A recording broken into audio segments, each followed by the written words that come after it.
കാത്തിരിപ്പിന് വിരാമമിട്ട് apple iPhone 17 series ഇന്ന് പുറത്തിറങ്ങും. സുഹൃത്തുക്കളെ, സെപ്റ്റംബർ 12-ാം തീയതിയാണ് ഐഫോൺ ഇറങ്ങിയത്. വളരെ കാലത്തിന് ശേഷം ഞാൻ പ്രാവശ്യം ഒരു ഐഫോൺ എടുത്തുകൊണ്ടാണ്. ഞാൻ ഐഫോൺ 5 ഇറങ്ങിയ സമയത്ത് ഞാൻ വാങ്ങിയിരുന്നതാണ്. അതിനുശേഷം പിന്നെ ഐഫോണിൽ നിന്ന് മാറി ആൻഡ്രോയിഡ് ആയിരുന്നു യൂസ് ചെയ്യുന്നുണ്ട്. ഇപ്പോൾ വീണ്ടും ഐഫോൺ 17-ന്റെ പ്രോ മോഡൽ എടുക്കുകയുണ്ടായി. പലർക്കുമുള്ള ആഗ്രഹമാണ് ഈ ഐഫോൺ എടുക്കുക എന്നുള്ളത്. യങ് ആയിട്ടുള്ള ആളുകളോട് സംസാരിക്കുമ്പോൾ അവർക്ക് ഒരു ഐഫോൺ വാങ്ങണം എന്നുള്ളത് വളരെയധികം ഒരു ആഗ്രഹമായിട്ട് പറയുന്ന ആളുകളുണ്ട്. അപ്പോൾ ആ ഒരു തീരുമാനം എടുക്കാനുള്ള ഒരു ഡയറക്ഷനാണ് ഈ വീഡിയോയിലൂടെ നിങ്ങൾക്ക് തരാനായിട്ട് പോകുന്നത്. അതേപോലെ തന്നെ ഞാൻ എന്തുകൊണ്ട് ഐഫോൺ എടുത്തു എന്നുള്ളതും ഒന്ന് വിശദാക്കാനായിട്ട് ഞാൻ ശ്രമിക്കാം. ഞാൻ സുബീഷാണ്. റുപ്പിമംഗ് എന്ന് പറഞ്ഞ യൂട്യൂബ് ചാനലിലൂടെയും ആസ്ക് റുപ്പിമംഗ് എന്ന് പറഞ്ഞ വാട്സ്ആപ്പ് സർവീസിലൂടെയും പേഴ്സണൽ ഫിനാൻസുമായി ബന്ധപ്പെട്ട കാര്യങ്ങൾ പറഞ്ഞു തരുന്നത് ഞാനാണ്. ഈ വീഡിയോയിലൂടെ 5 ഡിഫറെന്റ് ആയിട്ടുള്ള ആളുകളെയാണ് നമ്മൾ പരിചയപ്പെടാനായിട്ട് പോകുന്നത്.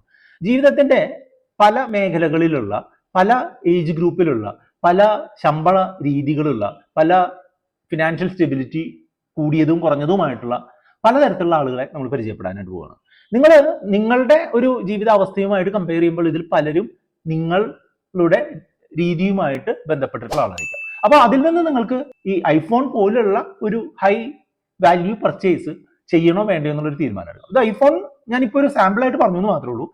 അത്യാവശ്യം വില കൂടിയ ഏത് സാധനങ്ങളും, ഉപയോഗത്തിനായിട്ട് നമ്മൾ വാങ്ങുന്ന ഏത് സാധനങ്ങളും വാങ്ങുമ്പോൾ ഈ ഒരു റൂള് നിങ്ങൾക്ക് അപ്ലൈ ചെയ്യാമെന്നുള്ളതാണ് ഇതിന്റെ പ്രത്യേകത.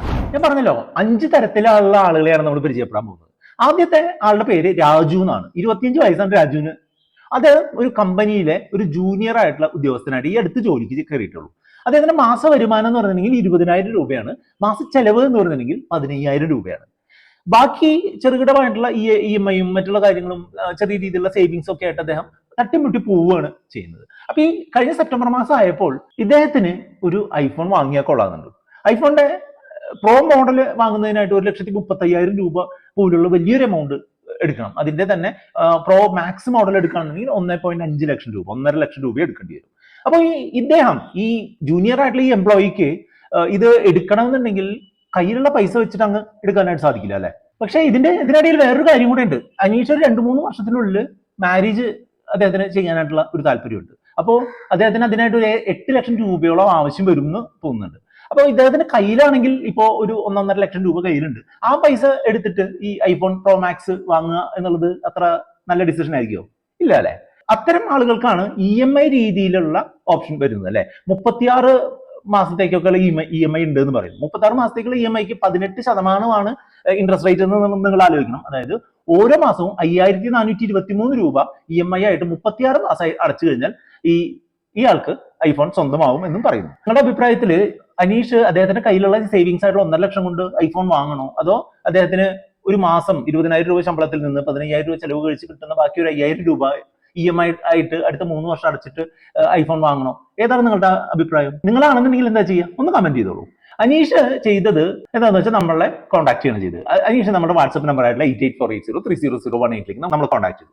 നമ്മുടെ വാട്സ്ആപ്പ് നമ്പറിൽ പേഴ്സണൽ ഫിനാൻസുമായി ബന്ധപ്പെട്ട കാര്യങ്ങൾക്കുള്ള ക്യുക്കാർഡ് റെസൊല്യൂഷൻ നമ്മൾ കൊടുക്കാറുണ്ട്. അദ്ദേഹത്തോട് സംസാരിച്ചപ്പോൾ അദ്ദേഹത്തിന്റെ അവസ്ഥ ഈ 1.5 ലക്ഷം രൂപ ഇതിനായിട്ട് ഉപയോഗിക്കുന്നത് എന്തായാലും ചെയ്യരുതെന്ന് പറഞ്ഞു. അദ്ദേഹത്തിന് മാസം ബാക്കി വരുന്ന 5,000 രൂപ EMI ആയിട്ട് അടച്ചുകൊണ്ട് ഈ ഐഫോൺ 36 മാസത്തെ അടവിന് വാങ്ങരുത് എന്നും ഞാൻ പറഞ്ഞു കൊടുത്തു. അദ്ദേഹത്തോട് പറഞ്ഞതെന്താണെന്ന് വെച്ചാൽ അദ്ദേഹത്തിന് ഈ 2 ലക്ഷത്തോളം രൂപ മാത്രമേ ഇപ്പൊ സേവിങ്സ് ഉള്ളൂ. അടുത്ത 3 വർഷം കൊണ്ട് അദ്ദേഹത്തിന് അത് 8 ലക്ഷത്തിന്റെ അടുത്ത് എത്തിച്ചാലേ അദ്ദേഹത്തിന് മാരേജ് നടക്കുള്ളൂ എന്നുള്ളത് കൊണ്ട് തന്നെ അദ്ദേഹം ഈ സർപ്ലസ് വരുന്ന 5,000 രൂപ തെറ്റില്ലാത്ത ഒരു ഇൻഡെക്സ് മ്യൂച്വൽ ഫണ്ടിൽ ഇൻവെസ്റ്റ് ചെയ്തുകൊണ്ട് അദ്ദേഹത്തിന്റെ മാരേജ് ഗോളുമായിട്ട് മുന്നോട്ട് പോകാനായിട്ടാണ് പറഞ്ഞത്. അപ്പൊ ഐഫോൺ അവിടെ ഇരിക്കട്ടെ, പിന്നീട് ജോലി സ്ഥിരത വരുമ്പോഴോ കൂടുതൽ പണമുള്ള ഒരു ജോലിയിലേക്ക് മാറുമ്പോഴോ മറ്റെന്തെങ്കിലും ഒരു നല്ല ഫിനാൻഷ്യൽ സിറ്റുവേഷൻ വരുമ്പോഴോ ഐഫോൺ വാങ്ങാം എന്നുള്ളതാണ് ഞാൻ പറഞ്ഞു കൊടുത്ത ഉത്തരം. അത് നിങ്ങൾ അതിനോട് യോജിക്കുന്നുണ്ടെന്നുണ്ടെങ്കിൽ ഈ വീഡിയോ ലൈക്ക് ചെയ്തുകൊണ്ടൊന്ന് മുന്നോട്ട് പോവാം. ബാക്കി 4 ആളുകളും കൂടെ നമുക്ക് വഴിയെ പരിചയപ്പെടാം. രണ്ടാമത്തെ ആളുടെ പേര് വിനോദ് എന്നാണ്. അദ്ദേഹം 35 വയസ്സുള്ള ഒരു മിഡിൽ ലെവൽ എംപ്ലോയി ആണ്. അതായത് ജോലി കിട്ടിയ ഒരു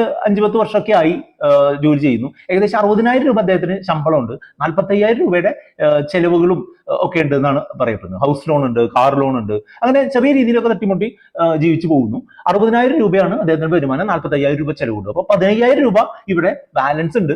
അതുപയോഗിച്ച് ഐഫോൺ വാങ്ങുന്നതിനായിട്ട് ഈ വിനോദിന് സാധിക്കുമോ? വിനോദിന് സാധിക്കായിക്കൊന്നുമില്ല. പക്ഷെ അത് അത്ര വയസ്സായിട്ട് ഡിസിഷൻ ആണോ? എന്റെ അഭിപ്രായത്തിലല്ല. കാരണം എന്താണെന്ന് വെച്ചാൽ അദ്ദേഹത്തിന് 15,000 രൂപ എന്ന് പറഞ്ഞിട്ടുള്ള മന്ത്ലി സർപ്ലസിൽ നിന്ന് ഈ 5,000 കൂടെ പോയാൽ അദ്ദേഹത്തിന് ബാക്കി അദ്ദേഹത്തിന്റെ ഭാവിയിലേക്കുള്ള കുട്ടികളുടെ വിദ്യാഭ്യാസം കൂടുതൽ നന്നായിട്ട് നടത്താനുള്ള എമൗണ്ട് കണ്ടെത്തുക, അതുപോലെ അദ്ദേഹത്തിന്റെ ലോൺ അടച്ചു തീർക്കാനുള്ള എന്തെങ്കിലും കാര്യങ്ങൾ ചെയ്യുക, അങ്ങനെയുള്ള കാര്യങ്ങളൊക്കെ ചെയ്യാനായിട്ടുള്ള ഈ സർപ്ലസ് എമൗണ്ടിൽ നിന്ന് ഓരോ മാസവും 5000 EMI ആയിട്ട് എടുക്കുന്നത് അത്ര നല്ല തീരുമാനമായിരിക്കില്ല. അത് മാത്രമല്ല, ഇദ്ദേഹത്തിന് ഓൾറെഡി കുറെ കടങ്ങളും ഉണ്ട്. അതേപോലെ തന്നെ മറ്റുള്ള വലിയ രീതിയിലുള്ള സമ്പാദ്യം ഇല്ലാത്തത് കൊണ്ട് തന്നെ ഒറ്റത്തവണയായിട്ട് ഈ ഐഫോൺ വാങ്ങാനും സാധിക്കില്ല എന്നുള്ളതാണ്. അപ്പോൾ ഈ സാമ്പത്തിക സ്ഥിരത ഇല്ലാത്ത വിനോദിനും ഐഫോൺ വാങ്ങരുത് എന്നുള്ളൊരു സജഷൻ തന്നെയാണ് ഞാൻ കൊടുത്തത്. അങ്ങനെ പറയാനുള്ള കാരണം എന്താണെന്ന് വെച്ചാൽ, വിനോദിന്റെ ഏറ്റവും താഴെയുള്ള കുട്ടിയുടെ വിദ്യാഭ്യാസവും തുടങ്ങുന്നതിന്റെ കാര്യത്തിനായിട്ടുള്ള ഒരു ഡൊണേഷൻ കൊടുക്കുന്നതിനായിട്ട് അദ്ദേഹത്തിന് അടുത്തൊരു 2 വർഷത്തിന് ശേഷം ഒരു 2 ലക്ഷം രൂപയുടെ ആവശ്യമുണ്ട്. അപ്പോൾ അതിനായിട്ട് ഈ ഒരു 5000 രൂപ ഓരോ മാസവും മീഡിയം റിസ്ക് ഉള്ള മ്യൂച്വൽ ഫണ്ടുകളിൽ നിക്ഷേപിക്കുകയാണെന്നുണ്ടെങ്കിൽ അദ്ദേഹത്തിന് ആ ഒരു ലക്ഷ്യത്തിന് അടുത്തേക്ക് എത്താൻ സാധിക്കുമെന്നുള്ളതാണ് ഞാൻ അത് സജസ്റ്റ് ചെയ്യാനുള്ള ഒരു കാരണം. അപ്പോൾ നമ്മൾ ഒരു കാരണവശാലും ഇപ്പോൾ വിനോദിനെ പോലെ 15000 രൂപ ഓരോ മാസം സർപ്ലസ് ഉണ്ട്, അതിൽ നിന്ന് 5000 നമ്മളുടെ ഈ ഐഫോൺ വാങ്ങുന്നതിനായിട്ട് ഉപയോഗിക്കാലോ എന്നുള്ള ചിന്തയിലേക്ക് പോകുന്നതിന് പകരം നമ്മൾക്ക് എന്തൊക്കെയാണ് നമ്മളുടെ പേഴ്സണൽ ഫിനാൻസ് കാര്യങ്ങൾ, എന്തൊക്കെ ഒബ്ലിഗേഷൻസ് ഉണ്ട്, എന്തൊക്കെയാണ് നമ്മുടെ അവസ്ഥകൾ എന്ന് മനസ്സിലാക്കിയതിന് ശേഷം മാത്രം ഒരു തീരുമാനം എടുക്കുക എന്നുള്ളതാണ് നമ്മൾ ചെയ്യേണ്ടത്. അപ്പോൾ വിനോദും ഇത് എടുക്കാനായിട്ട് റെഡി ആയിട്ടില്ല എന്നുള്ളതാണ് എൻ്റെ അഭിപ്രായം. മൂന്നാമത്തെ ആള് രവി എന്ന് പറഞ്ഞാണ് അദ്ദേഹത്തിന്റെ പേര്. അദ്ദേഹം 45 വയസ്സുള്ള ഒരു സീനിയർ എക്സിക്യൂട്ടീവ് ആണ്. അതായത് ഒരു വലിയൊരു കമ്പനിയിലെ സീനിയർ ആയിട്ടുള്ള എക്സിക്യൂട്ടീവ് ആണ്. അദ്ദേഹത്തിന് മാസം ഒരു 3 ലക്ഷം രൂപ വരുമാനമുണ്ട്. ചെലവ് ഒരു 50,000-നും 75,000-നും അടുത്തുള്ളൊരു എമൗണ്ട് മാത്രമേ ചെലവുള്ളൂ. ബാക്കി ഒരു 1.5 ലക്ഷം രൂപ അദ്ദേഹം വളരെ കൃത്യമായിട്ട് നിക്ഷേപിക്കുന്നുണ്ട്. അതുപോലെ ഇദ്ദേഹത്തിന് കാർ ലോണും ഹൗസിംഗ് ലോണും ഒക്കെ ഉണ്ട് എന്നുണ്ടെങ്കിൽ അതെല്ലാം ഒരു മാനേജബിൾ ലെവലിലാണ്. കുട്ടികളുടെ വിദ്യാഭ്യാസത്തിനായിട്ടുള്ള ഫണ്ട് ഉണ്ടാക്കിയിട്ടുണ്ട്. അങ്ങനെ ബാക്കി എല്ലാ കാര്യങ്ങളും അദ്ദേഹം ചെയ്തിട്ടുണ്ട്. അപ്പോൾ അദ്ദേഹത്തിന് ഈ ഫോൺ എടുക്കുന്നത് അദ്ദേഹത്തിന് പൈസ കൊണ്ട് എടുക്കാനായിട്ട് സാധിക്കും. കാരണം എന്താ, അദ്ദേഹത്തിന് ഒരു മാസത്തെ ശമ്പളത്തിന്റെ സേവിങ്സ് തന്നെ ഈ ഫോൺ എടുക്കുന്നതിനായിട്ട് ഉപയോഗിക്കും. പക്ഷേ ഈ ഫോൺ എടുത്തു കഴിഞ്ഞിട്ട് അദ്ദേഹം അതൊരു പ്രൊഡക്റ്റീവായിട്ട് ഉപയോഗിക്കുന്നില്ല എന്നുണ്ടെങ്കിൽ അദ്ദേഹത്തിന് അതെടുക്കുന്നതുകൊണ്ട് വലിയ ഗുണമുണ്ടെന്ന് തോന്നുന്നില്ല. അതായത് ഒരു 20,000 രൂപയിലോ അല്ലെങ്കിൽ ഒരു 30,000 രൂപയിലോ കിട്ടുന്ന ഒരു ഫോൺ ഉപയോഗിച്ചുകൊണ്ട് നടക്കുന്ന കാര്യങ്ങൾ ആണ് ഈ ഐഫോൺ ഉപയോഗിച്ചാൽ നിങ്ങൾ ചെയ്യാൻ ഉദ്ദേശിക്കുന്നതെന്നുണ്ടെങ്കിൽ ആ ഫോൺ എടുക്കുന്നതുകൊണ്ട് വലിയ പ്രത്യേകിച്ച് ഗുണമൊന്നുമില്ല. ആൾക്കാരെ കാണിക്കാം എന്നുള്ളൊരു ഗുണം മാത്രമേ ഉള്ളൂ. ഇദ്ദേഹത്തിന്റെ ഈ രവിയുടെ ഒരു പ്രധാനപ്പെട്ട ഒരു സൈഡ് ഹസിൽ അല്ലെങ്കിൽ സൈഡ് ജോലി എന്താണെന്ന് വെച്ചാൽ, അദ്ദേഹത്തിന് ഫോട്ടോഗ്രാഫിയുമായിട്ട് ബന്ധപ്പെട്ടുള്ള ഒരു സംവിധാനമുണ്ട്. അതുമായിട്ട് ബന്ധപ്പെട്ടുള്ള ചെറിയ വീഡിയോകളൊക്കെ എടുത്ത് പബ്ലിഷ് ചെയ്യുന്ന ഒരു പരിപാടിയൊക്കെ ഉണ്ട്. അതിനു വേണ്ടിയിട്ട് നല്ലൊരു ഫോട്ടോഗ്രാഫി എക്സ്പീരിയൻസ് തരുന്ന ഐഫോൺ എടുക്കുന്നത് അദ്ദേഹത്തിന് കുഴപ്പമില്ല. കാരണം എന്താ, അദ്ദേഹത്തിന് 2 കാര്യങ്ങൾ കൊണ്ടും ഓക്കെയാണ്. അദ്ദേഹത്തിന്റെ ഫിനാൻഷ്യൽ സിറ്റുവേഷൻ ബെറ്റർ ആണ്. അതേപോലെ തന്നെ ഒറ്റത്തവണയായിട്ടോ EMI ആയിട്ടോ ഒക്കെ വാങ്ങാനുള്ള ഒരു സാമ്പത്തിക സ്ഥിതി ഉണ്ട്. അത് മാത്രമല്ല, അതിൽ നിന്ന് അദ്ദേഹത്തിന് ഒരു ഇൻകം ഉണ്ടാക്കാനുള്ള ഒരു സംവിധാനം കൂടെ അദ്ദേഹത്തിന് ഉണ്ട് എന്നുള്ളതുകൊണ്ട് ഈ രവി എന്ന് പറഞ്ഞാൽ തീർച്ചയായിട്ടും ഐഫോൺ എടുക്കുന്നതുകൊണ്ട് തെറ്റില്ല എന്നുള്ളതാണ് എൻ്റെ അഭിപ്രായം. 4ാമത്തെ ആളെ പറ്റി പറയുകയാണെന്നുണ്ടെങ്കിൽ രാജീവ് എന്നാണ് അദ്ദേഹത്തിന്റെ പേര്. 40 വയസ്സുള്ള ഒരു ബിസിനസ്മാൻ ആണ്. അദ്ദേഹം മാസം ഒരു 3-3.5 ലക്ഷം രൂപ സമ്പാദിക്കുന്നുണ്ട്. ഒരു 1.5 ലക്ഷം രൂപയാണ് അദ്ദേഹത്തിന്റെ ചെലവ് എന്നുള്ളതാണ്. 1-2 ബിസിനസ്സുകളുണ്ട്. അപ്പോൾ അദ്ദേഹം അത്യാവശ്യം നല്ല ലക്ഷറി ആയിട്ടുള്ള ലൈഫ് സ്റ്റൈലാണ്. അദ്ദേഹത്തിന്റെ ബിസിനസ് മീറ്റിങ്ങുകൾ അല്ലെങ്കിൽ ബിസിനസ് ഇന്ററാക്ഷൻസിലൊക്കെ ഒരു സ്റ്റേറ്റസ് സിമ്പൽ എന്നുള്ള രീതിയിൽ പുതിയ ഗാഡ്ജറ്റ്സും പുതിയ കാര്യങ്ങളൊക്കെ വേണം എന്നുള്ള ഒരു ആഗ്രഹമുള്ള ഒരാളാണ്. അപ്പൊ അദ്ദേഹത്തിന്റെ ഒരു പോയിന്റ് ഓഫ് വ്യൂ എന്താണെന്ന് വെച്ചാൽ, അദ്ദേഹം കാശിട്ട് കാശ് വരിക എന്നുള്ള ഒരു തരത്തിലുള്ള ചിന്തയാണ്. അതായത് നല്ല രീതിയിൽ പ്രസന്റ് ചെയ്യാൻ പറ്റുന്ന ഒരു കാര്യമാണ് ഈ ഐഫോൺ. അതായത് ആളുകളുടെ ഇടയിൽ ഒരു ഗ്രൂപ്പിൽ നിൽക്കുന്ന സമയത്ത് നമ്മൾ ഒരു ഡിഫറെന്റ് ആണ്, അല്ലെങ്കിൽ നമ്മളൊരു കുറച്ചുകൂടെ ഒരു മുകളിലുള്ള ഒരാളാണെന്ന് ഈ ഇത്തരം സെഗ്മെന്റിലുള്ള ആളുകൾക്ക് കാണിക്കാൻ പറ്റുന്ന ഒരു ഗാഡ്ജറ്റ് ആയിട്ട് അദ്ദേഹം ഈ ഐഫോണിനെ കാണുന്നുണ്ട്. അതുകൊണ്ട് തന്നെ അദ്ദേഹത്തിന്റെ ഫിനാൻഷ്യൽ സിറ്റുവേഷൻ മോശമില്ല. അതേസമയം തന്നെ അദ്ദേഹം കാശിട്ട് കാശ് ഉണ്ടാക്കാനായിട്ട് അറിയുന്ന ആളുമാണ് എന്നുള്ളത് കൊണ്ട് തന്നെ അദ്ദേഹത്തിന് ഐഫോൺ തീർച്ചയായിട്ടും വാങ്ങാം എന്നുള്ളതാണ് എൻ്റെ അഭിപ്രായം. അപ്പൊ ഇങ്ങനെ ഈ 2 പേരെ ഇപ്പോൾ നമ്മൾ വാങ്ങരുത് എന്നുള്ള കാറ്റഗറിയിലും 2 പേരെ വാങ്ങണം എന്നുള്ള കാറ്റഗറിയിലും കണ്ടുകഴിഞ്ഞു. അവസാനത്തെ ഒരാളാണ് വളരെ സ്റ്റാർട്ടിംഗ് സ്റ്റേജ് ആയിട്ടുള്ള ഒരു ആളാണ്. ഒരു 20-21 വയസ്സായിട്ടുള്ള ഒരാളാണ്. ഡിഗ്രിക്ക് ശേഷം ചെറിയ രീതിയിലുള്ള ഗിഗ് കാര്യങ്ങൾ ചെയ്തുകൊണ്ടിരിക്കുകയാണ്. അതായത് ഇപ്പോൾ ഡെലിവറി പോലുള്ള അല്ലെങ്കിൽ അതുമായിട്ട് ബന്ധപ്പെട്ടിട്ടുള്ള അഡീഷണൽ ആയിട്ടുള്ള സംവിധാനങ്ങൾ ചെയ്യുന്ന തരത്തിലുള്ള സാധാരണ ഒരു യങ് ആയിട്ടുള്ള ഒരാളാണ്.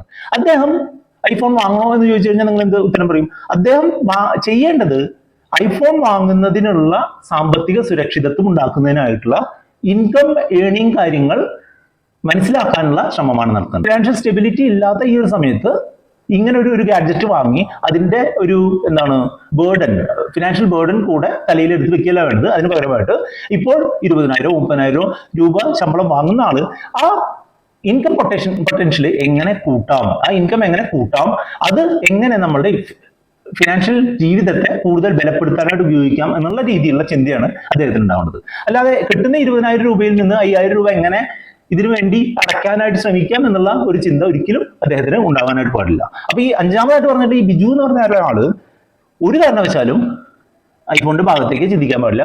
പകരം അദ്ദേഹത്തിന്റെ ഇൻകം കൂട്ടുന്നതിനുള്ള സംവിധാനങ്ങൾ ചെയ്യണം. അപ്പൊ നമ്മൾ ഓരോരുത്തർക്കും എല്ലാവർക്കും ഒരേപോലെയല്ല ഫിനാൻഷ്യൽ അവസ്ഥ ഉണ്ടാവുക, അല്ലെങ്കിൽ എല്ലാവരും ഒരേ രീതിയിലല്ല കാര്യങ്ങൾ സമീപിക്കേണ്ടത് എന്നുള്ളതാണ് ഞാൻ ഈ പറഞ്ഞിട്ടുള്ള എക്സാമ്പിളിൽ നിന്ന് മനസ്സിലാക്കേണ്ടത്.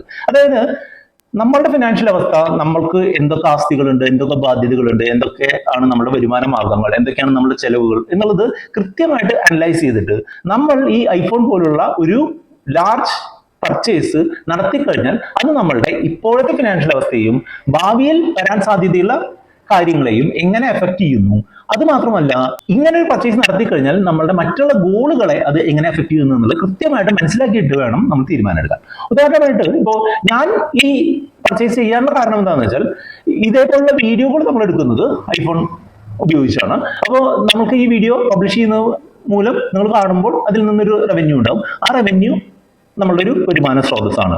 അപ്പോൾ നമ്മളുടെ ഒരു യൂട്യൂബ് റവന്യൂ നോക്കുകയാണെന്നുണ്ടെങ്കിൽ ഒരു 5-6 മാസമൊക്കെ നമ്മളുടെ യൂട്യൂബ് ചാനൽ നന്നായിട്ട് പോയി കഴിഞ്ഞാൽ നമ്മളുടെ ഈ ഐഫോണിന്റെ പൈസ നമുക്ക് തിരികെ കിട്ടാനുള്ള സാധ്യതയുണ്ട്. അപ്പൊ അങ്ങനെയൊക്കെ നോക്കുമ്പോൾ ഞാൻ പേഴ്സണലി വാങ്ങിയിട്ടുള്ളത് ഒരു അധിക ചെലവായിട്ടല്ല, ഞാനത് എൻ്റെ ഇൻകം വർദ്ധിപ്പിക്കാനുള്ള ഒരു മാർഗമായിട്ടാണ് ഞാൻ അതിന് കാണുന്നത്. അതുകൊണ്ടാണ് ഞാൻ ഐഫോൺ ഇപ്പോൾ വാങ്ങിയത് എന്നുള്ളതാണ് ഞാൻ പറഞ്ഞുതരാൻ ഞാൻ ആഗ്രഹിക്കുന്നത്. അപ്പോൾ നിങ്ങളും നിങ്ങളുടെ അവസ്ഥ എന്താണെന്ന് മനസ്സിലാക്കുക, അത് നിങ്ങൾക്ക് യോജിക്കുന്നതാണ് എന്നുണ്ടെങ്കിൽ നിങ്ങൾ അതിനനുസരിച്ച് മുന്നോട്ട് പോവുക. ഇനി അങ്ങനെ ഒരു തീരുമാനം എടുക്കാൻ നിങ്ങൾക്ക് അറിയില്ല, അതിനെന്തെങ്കിലും സപ്പോർട്ട് വേണമെന്നുണ്ടെങ്കിൽ നമ്മുടെ വാട്സ്ആപ്പ് നമ്പർ ആയിട്ടുള്ള 8848030018 നിങ്ങൾക്ക് കോൺടാക്ട് ചെയ്യാം. വീഡിയോ ലൈക്ക് ചെയ്യാനും കമന്റ് ചെയ്യാനും കൂട്ടുകാരെ ഷെയർ ചെയ്യാനും മറക്കരുത്.